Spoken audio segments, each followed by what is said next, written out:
everyone. It's so great to see you. Lots of fans already lined up, which is not a surprise, of course. It looks like a very big press conference. Well, I guarantee this will be more fun than a press conference. Web Summit, Lesbian, it's so great to see you. How wonderful has this week been? I am so happy to be here to close out the event in the week with Rúben. There's a lot of pressure on us, to bring the energy, but you're used to pressure, are you not? Yeah. I kind of assume so, and yeah, we need to finish it big. Well, how do you deal with pressure? Let's start there, because I think a lot of people who are entrepreneurs, maybe who are just starting out, they have to think about pressure all the time, and you deal with pressure all the time on the field and off the field. Yeah, well, it's a whole life dealing with it, and it just becomes part of you. It's the life, and maybe early ages you still complain about it, but at some point you start missing it because it's just part of the game. It's part of getting you on your best level, and you just embrace it. It becomes part of all of it. And it's sort of just at a certain level for you always. So it's like the norm, almost. You almost don't even feel it. Yeah, well, I guess that if you get good enough at what you do, whatever you might do, it's because you've managed to master that pressure. I know you've been on international break, but you've been traveling to London. You spoke at the House of Parliament, and you talked about anti-bullying. Why is that message so important for you to deliver? Well, I guess it goes within, if you have influence, power, you make sure you use it wisely. If not, might as well not have it. So anti-bullying, I guess, and especially the way me and my team saw it, already related as well with education. And we felt like it was the right moment to start and push and try and start to make a difference. Yeah, so it's anti-bullying week in the UK. You spoke with students as well. What did you hear from them? What are they struggling with? Well, it was mostly about kind of me sharing my view on it. And one of the main questions was, Rúben, have you dealt with bullying yourself? And that's not really the case. I've never had a really bad experience. Only the usual when you want to become a top performance athlete. You always have your struggles. You always have people telling you that you're not good enough, and so on, so on. But for me, it was more about seeing it right next to me so often, and kind of having to stand up for it, and having to take a decision of, okay, will I accept it and just let it go, or will I eventually start to intervene? And obviously on the right way, because I'm a person that likes to resolve things through words. But when the time was right to try and have a conversation with the person that was doing that bullying to someone that maybe was not ready to fight back. And when someone feels they're in that position of power, why push it? Why don't understand the situation and address it correctly? Yeah, I think the platform of anti-bullying sometimes is always associated with younger kids, right, or school children, but bullying happens all the time. Even as adults, you deal with this in the locker room. What are some of the words that you use? How do you de-escalate a situation when you come in and you want to stop the bullying? Yeah, well, it goes from everywhere. You can be, like you said, and maybe more often young kids, because also they're not as prepared as they could to resist it and to fight it.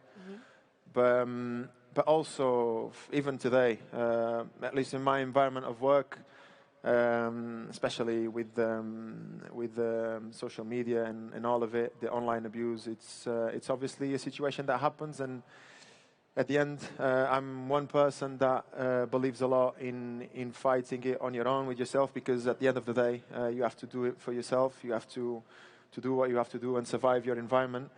But indeed, and I think this is the moment when when an individual has that power within himself to be in the position in which I can see that I am.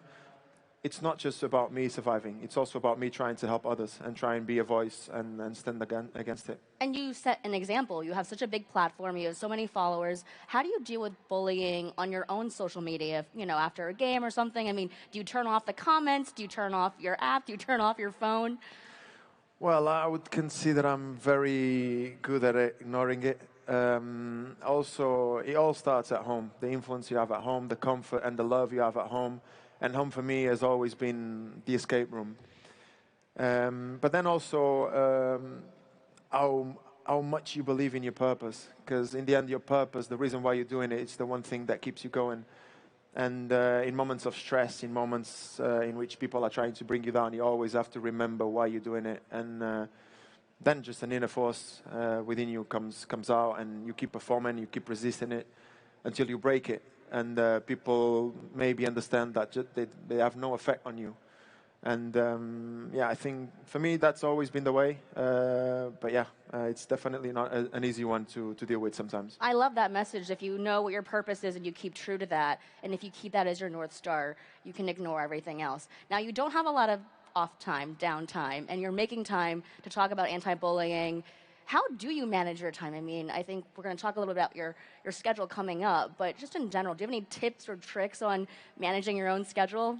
It is very difficult. So even just now, the way we managed to get the initiative of the anti-bullying was also related with the international break. Obviously, then I got injured, and that opened.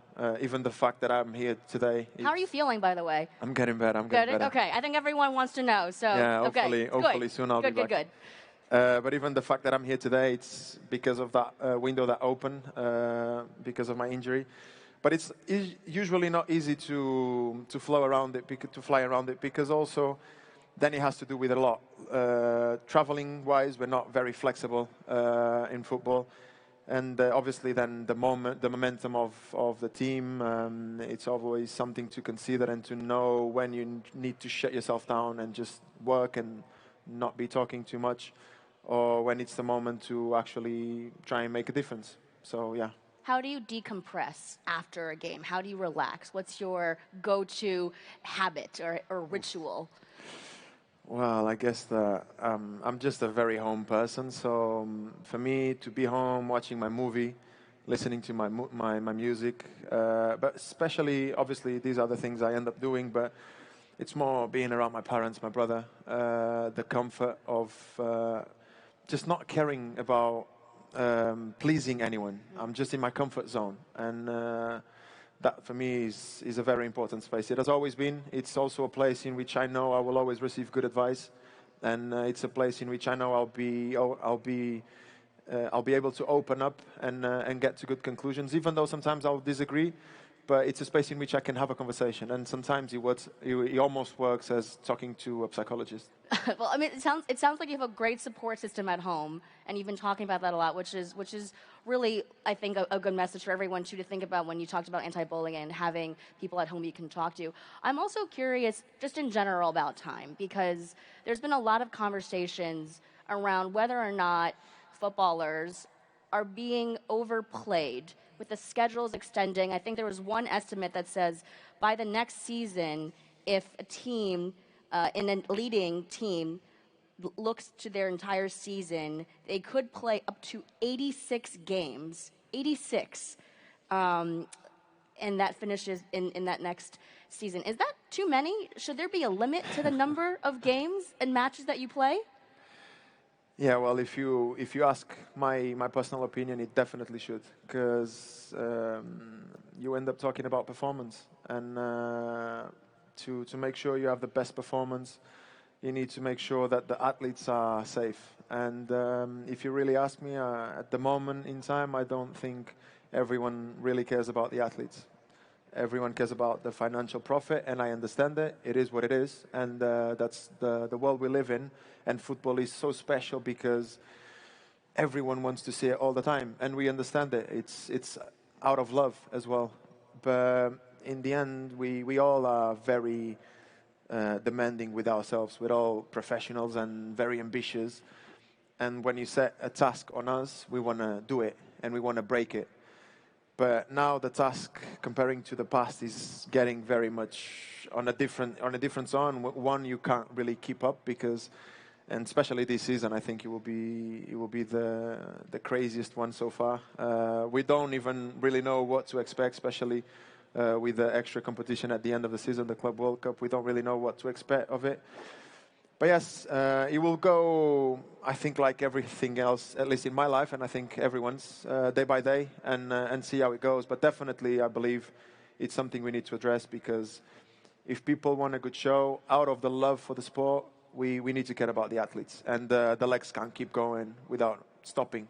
I don't even know if we'll have any downtime this season. And I think this is the most worrying, because you give us enough time off to refresh, to start going again little by little, and be ready to go again. And obviously, we'll give you the best show you have had. But if you stop giving us that time, then it's not 1 season, 2 seasons. It's a whole season. It's a whole season just altogether. You said everyone should care more about the physical health of the players. Does that include fans? Should fans be more concerned about your health and maybe also demand fewer matches? What is the right number, do you think? If it's not 86, is it 50? Is it 60? What do you think? Well, I won't be talking about the right number. I will only say that, talking about the past, we have a standard, and now we're just going way over that standard. And I think that's the point. Obviously, it's always going to be demanding, and we love it, and we love to exceed ourselves. But I don't think it's so much about. Obviously, I believe the fans understand, and the fans want a good show, and obviously they want numbers and games, and they want to be watching it all the time. But at the end of the day, I believe that if you really had a conversation with a number of fans, they would understand the question. But here, I think it's more centralized on the players. Because the players are the ones that go and perform. Obviously, we understand all the industry around it, but in the end, it's our bodies, and we want to do and give the best show and the best performance we can. But people need to understand that we need to rest, we need to breathe in order to do that. How does everyone feel? Should we have fewer? Or at least, yes. Okay, we have some. There you go. So we have some fans who care. One of your teammates said actually that there might be no other option but to strike. Would you advocate for a strike? Well, it's one of them. Obviously, when you talk about it, it's important to be together and do it together. But it's like every other extreme situation. If at some point we do need to raise our voices and we manage to do it together, maybe we will. We don't know the future. We'll see what's coming. Like I said, I think right now everyone is very focused on doing the day by day. But yeah, it's definitely something that will cost our bodies. And in due time, I believe we'll have to address it seriously. Well, you're a true leader on the pitch and off. And I think your voice matters on this, so I think it was important for us to have that conversation. And, you talk a lot about taking your job seriously, having it be very demanding. Have you thought about what you might do after your soccer career? Have you given any thought to, I don't know, is David Beckham somebody that you would want, a career that you'd want to achieve after something of that kind of portfolio career? Have you given that thought? Yeah, well, I'm not really sure about owning a club, but more in the sense of preparing it, yes. And not even about specifically having already in my mind, and I've been thinking about this since I was 17, 18. So you already, wow, okay. But it was never a thought of I want to do something specifically. It was more in order to prepare and have all the options in the world. And then, because I think it won't ever be accurate for me to be thinking now exactly about what I want to do after I finish my career. It would always be very random still. And what I do want to do is build up whatever I'm going to build up based on what my beliefs are. And then at the end of it, have all those options open for me. If it will be a manager, if it will be, I don't know, there's a million options within football and even outside football. And I want to make sure that I'm ready for all of them. I want to open my way, and the best timing to do so is now. And like I've told you, I've been thinking about this for a long time. And I think the main question for me is that I finally found the person, the team, that will help me to build up my ideas. So you've been thinking about this for over 10 years. At that point, why did you already know it was important to start thinking about it at that time?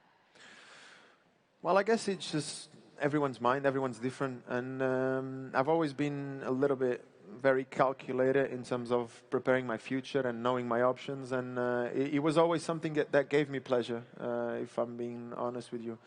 Also like the financial world, like learning about it as a young footballer. When you start having all this money and knowing how to use it in the best way. Obviously, never cutting down on your passions, and I think that's an important one to assume and own it. But yes, definitely look forward, and I'm always the person that says I only live my life day by day. Yes. But in these things, you have to look forward, and if you have big ambitions, if you have big plans for yourself and for your cause, I think you should prepare it. I kind of always, and this was also a very big drive for myself growing up, and in those more difficult times while making yourself through my academy, my football world. At some point in a moment of struggle, there would always be a feeling of in my mind coming through. Just I've just been born for something bigger than myself, and this was a present feeling for since I can remember. And maybe I'm still to find out the right answer for that. But for sure, I want to explore it and I want to go deeper. And I have ambitions and things I care about. And like I said to you before, I still don't know. I have no clue what I'll do when I finish my career, but I want to make sure that I keep on digging and finding answers. That's amazing. I mean, you're so thoughtful about this. How have you started to build that bridge? I know you're working with Nebula. You're trying things here and there. What are the things that you're experimenting with? Well, one thing about Nebula, I had my experiences before, and it was always kind of a relationship, working with a company in that sense. It was always kind of an experience of, okay, let's start working. We have this project for you, obviously who you are, your personality, and let's see where we can start making profit out of it. And obviously, it is what it is. It's interesting for both parts, but I was always interested in something else, even though I tried because I had my experiences, some good, some bad. It's part of life. But I guess Nebula, and more specifically Paulo, and he was the main driver on all of this because I had my vision, and at some point, a friend, my lawyer actually, he pointed Paulo towards me because he just felt, listen, I'm not even pushing a friend. Yeah. I just really believe you see very much alike. And we had our first conversation, and in the end, the way we connected and the way we start working, we just said it, all right, forget about profit, forget about any contracts or any brands or whatever. Forget about all of that. Let's focus on you. Let's brainwash who you are, and let's go deep. Let's cave and see all the things that are in your mind, that all the things that, since you, like you say, since you're 18 years old, were going through your mind. And I think that is the kind of way to do it, because now I feel finally like I'm building my way the way I am, and in a very genuine way, one I will always be able to support because it's just who I am. I'm not pretending to like or support anything that it's not something I believe in. So, yeah. What are some of your favorite projects that you've worked on so far that you hope to expand on in the future? Well, I would focus, obviously anti-bullying is already a part of it, but I would focus myself on education. Education is a big drive for me. Any kind of education in particular? I can go many ways, but I think one right now that is very much in my mind is that soon enough we might be lacking high-quality teachers. And I think that's something to worry about, and something I definitely will want to dedicate myself to. And if you had to pick, if we're at a convention of innovators, if you had to pick another job right now, what would you pick? Oh, I have no idea. Would you be CEO of a company? Is that appealing to you? Well, I've always had this very natural leadership, but it would always have to be driven into a project that I believe in. If I had the characteristics to maybe be a CEO, I don't know. Life would tell me, and the experience itself would tell me. But I don't know. It would have to be. It's difficult. It's the typical question everyone asks a footballer: what would you do if you were not a footballer? Okay. But it's just to say that I would be very easygoing to do the simplest thing I could be doing in order to prepare my future and my family's future. But yeah, I would definitely be very motivated to do something that meant something for me. Well, we're going to be looking very carefully at the clues for your education ventures. I think that's something that we're learning new today. Let's get to the last part of our conversation, some of the more fun questions that I wanted to share with you and the audience. One of them, it's you love music, I hear. EDM is a genre that you like. I spoke with the CEO earlier at the summit, the CEO of Etsy, and he compared using generative AI to make art to EDM. He said it's humans using machines to create art. Do you agree? And how do you feel about the way that AI is impacting a lot of jobs, including education? Well, it's always a 50-50, I guess. It's a lot of good and a lot of bad, and at the end of the day, you have to weigh and see if it's doing more good than bad. Mm-hmm.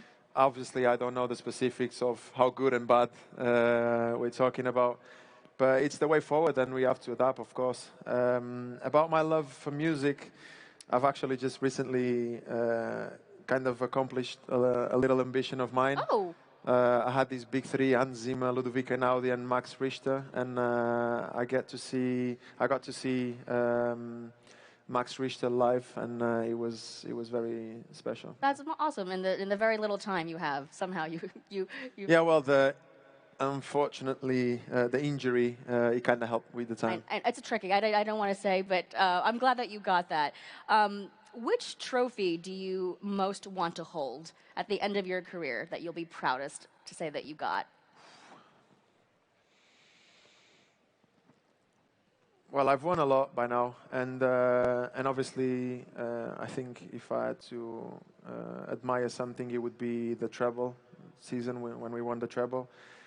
But I think something that will even give me more pleasure than that will be, by the end of my career, the feeling that I never stopped for a second of pursuing something and try and push myself. I think it's an answer I still don't know, and I will only know in the future.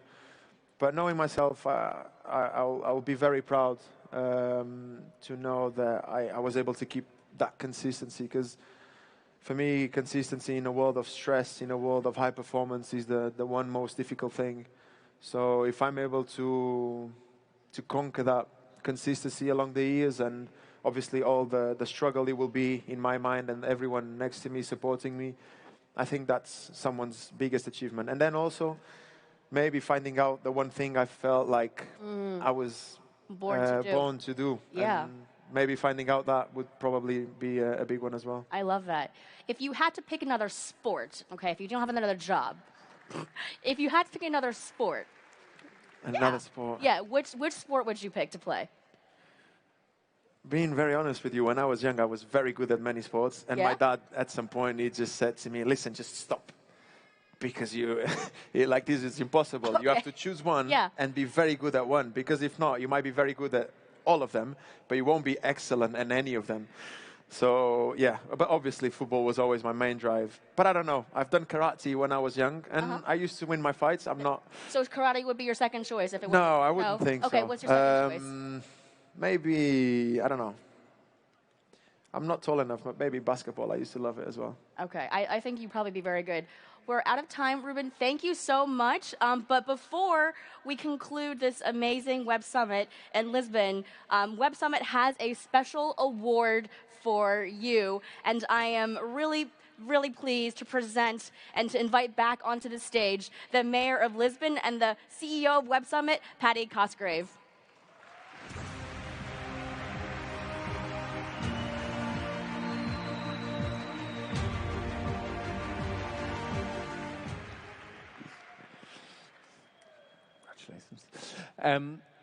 Thank you, Hope. What a week it has been, and what a fitting way this is to finish it, by honouring one of Lisbon's finest athletes who has had such an impact on the international stage. Mayor, can I ask you to do the honours?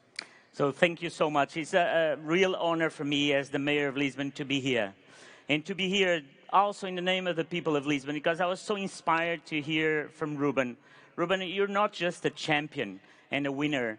I think that you are the definition of a leader. And you are a definition of a leader that relates to so many of the young people here.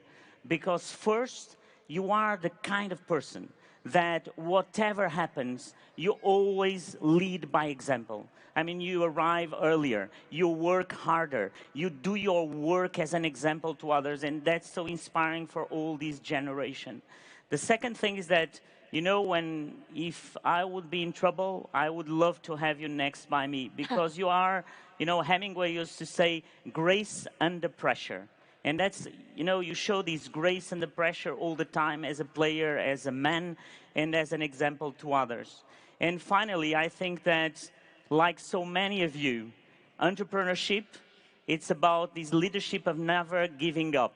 And Rúben is that example. So in the name of Web Summit, but also in the name of the people of Lisbon, Rúben, thank you for your leadership. Thank you for being an amazing champion, but more than that, being an amazing person. Thank you very much, man. That's for you.